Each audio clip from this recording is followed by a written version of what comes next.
Hey, what's up? This is Chosen, and in this video, we are going to be talking about hardcore mode in Diablo 4 and why some people are saying it could be a really bad choice, why it may be a lot worse than it was in Diablo 3, and what some of you are saying based on the polling here on the channel around hardcore mode in Diablo 4 as we get closer and closer to launch. Let's get into it.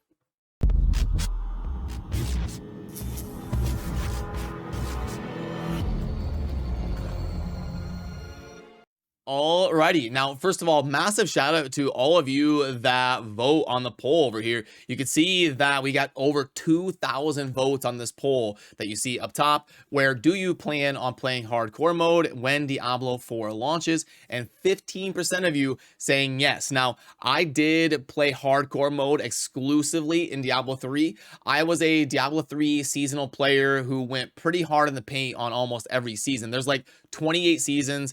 I probably played, I don't know, like 17 or 18 of them. I kind of quit for a few years and was working on some other projects, then came back to the Diablo community here as we got into Diablo Immortal and Diablo 4 and stuff. But I definitely went crazy active on the vast majority of Diablo 3 seasons, and I always only played hardcore.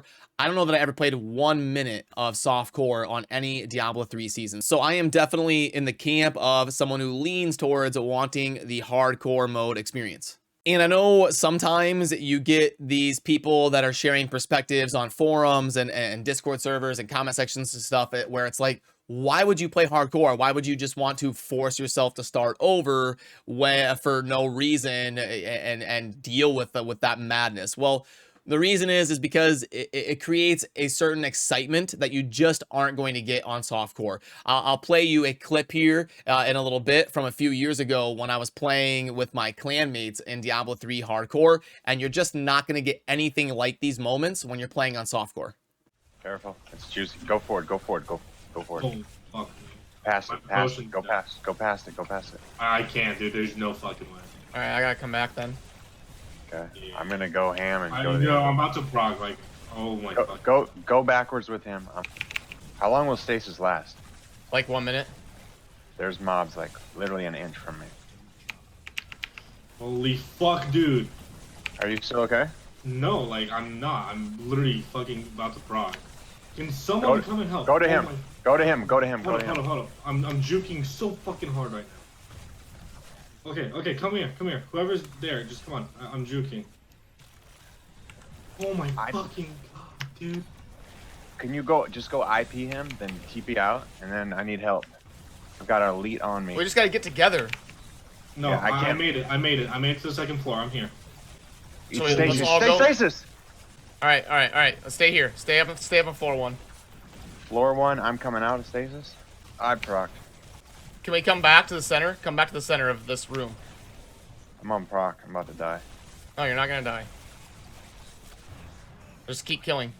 Stay on floor 1. Yep. Just kill everything on floor 1. I got you. Bro. Okay. Dude, holy shit. I couldn't make it through because the elite behind us aggroed on me and kept chasing me in. And by the time like you were like, move, I was like, it was a wall of arcane. I couldn't move anywhere. Okay, well, that got bad because one of you went forward and one of you stayed back. Yes. So like when we get sandwiched like that, bookended like that, there's like nothing we can do.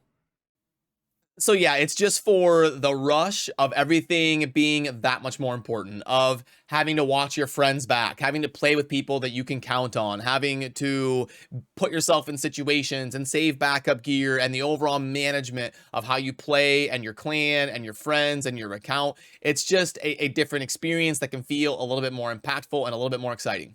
But I do definitely sympathize with the with the sentiment of why would you put yourself through that. I'm trying to enjoy the game and build champions. I don't want to be forced to start over. So I do understand that perspective as well. And I would bet it's a little bit of a shift here. 85% of people kind of seeing it the way that I do, obviously based on the poll. And then the vast majority of players being like, screw that.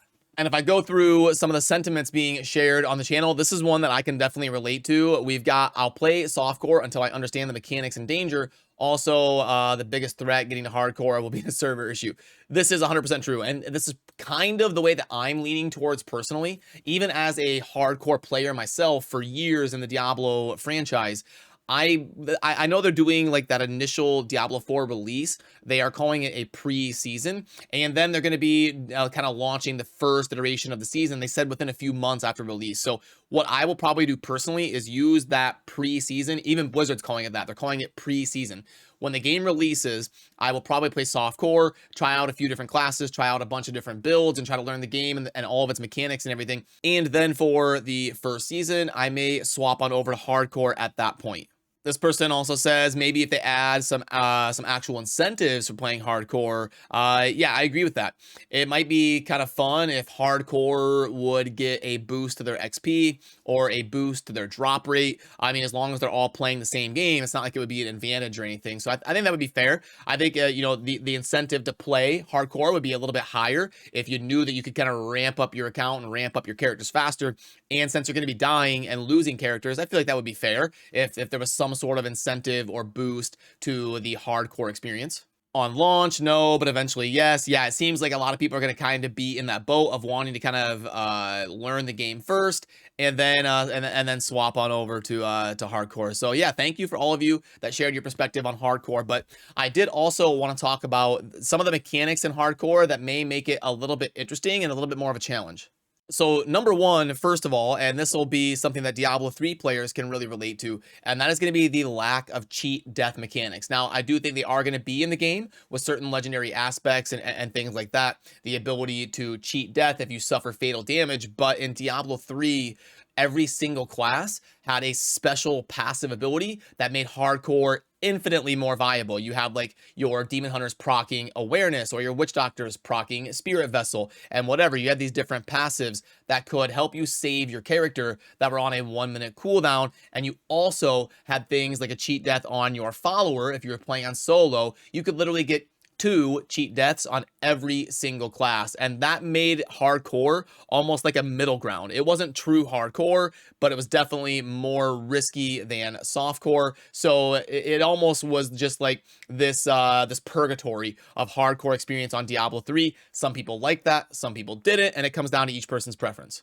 But it's not looking like it's going to be anything like that in Diablo 4. It is going to be a much more traditional hardcore experience without some of those cheat death mechanics, at least in the first iteration of how we understand the game currently. So definitely something to watch out for there.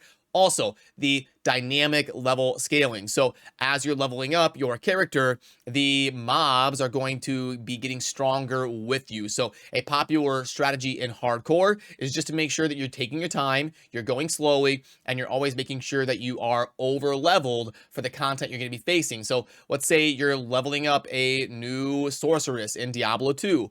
Well, you can take your time in Act 1 and kind of farm a little bit extra and make sure you don't go to Act 2 until you're like level 20 or something, and you would be over leveled for like a softcore player that would be rushing into Act 2 at level 12 or 13. You can take your time and level up to be a little bit stronger and a little bit more prepared for the content that you're about to face. That's not really an option in Diablo 4. It is a little bit, because you can get a little bit more of a fine-tuned build, a little bit more legendary aspects and stuff. But since the dynamic scaling is in the game, the mobs are going to be kind of keeping pace with you no matter what you do. So that whole element of trying to like overly prepare and overly compensate for hardcore mode and being stronger than the content you're about to face isn't going to be as much of an option. So I think what we're going to be doing, at least in our clan cluster, our clan system, which by the way, if you're looking for a lot of people to play with, I will link to the server down below. We've got thousands of people in the server that are excited to talk about Diablo 4 and play together, and I will find a spot for you if you're looking for a clan. What we're probably going to do is we're probably going to have a clan for softcore and a clan for hardcore, where they can both kind of talk about the game and strategize together, but we'll have an option of everybody being able to kind of enjoy the experience that they want to enjoy as the game launches here. And I will probably do softcore so I can produce as much content as possible and test as many things as possible and learn the game just without having to constantly restart. Then for seasons, I may transition over to playing hardcore. I don't know yet. It's going to kind of depend. It's going to depend what the end game is like. It's going to depend what the builds are like. It's going to depend how viable hardcore is. Is it just completely trivial, like you turn corners and you just get blown up by something and you die and there isn't really much skill in it? Things like that will determine if I want to play hardcore or not. So yeah, I thought it would be a fun topic to discuss based on how many votes we were getting on the poll here on the channel. And if there's anything you didn't express in the poll or anything you would like to add to the conversation, I usually go through and read like 99% of comments. So definitely drop it below, and I would love to hear your perspective as well as we get closer to Diablo 4. And then finally, us content creators can make real videos about Diablo 4 where we're actually testing things and producing game theory content instead of just talking about topics. Yeah, I'm really frustrated about that. I'm ready to play the game, and I'm kind of looking to just kind of pass the time for the next 5 or 6 weeks until we can actually sink our teeth in and really start playing the live version of Diablo 4. But yeah, remember to subscribe on your way out if you enjoy Diablo content, and I will see you soon in the next video. Thanks for watching. Peace.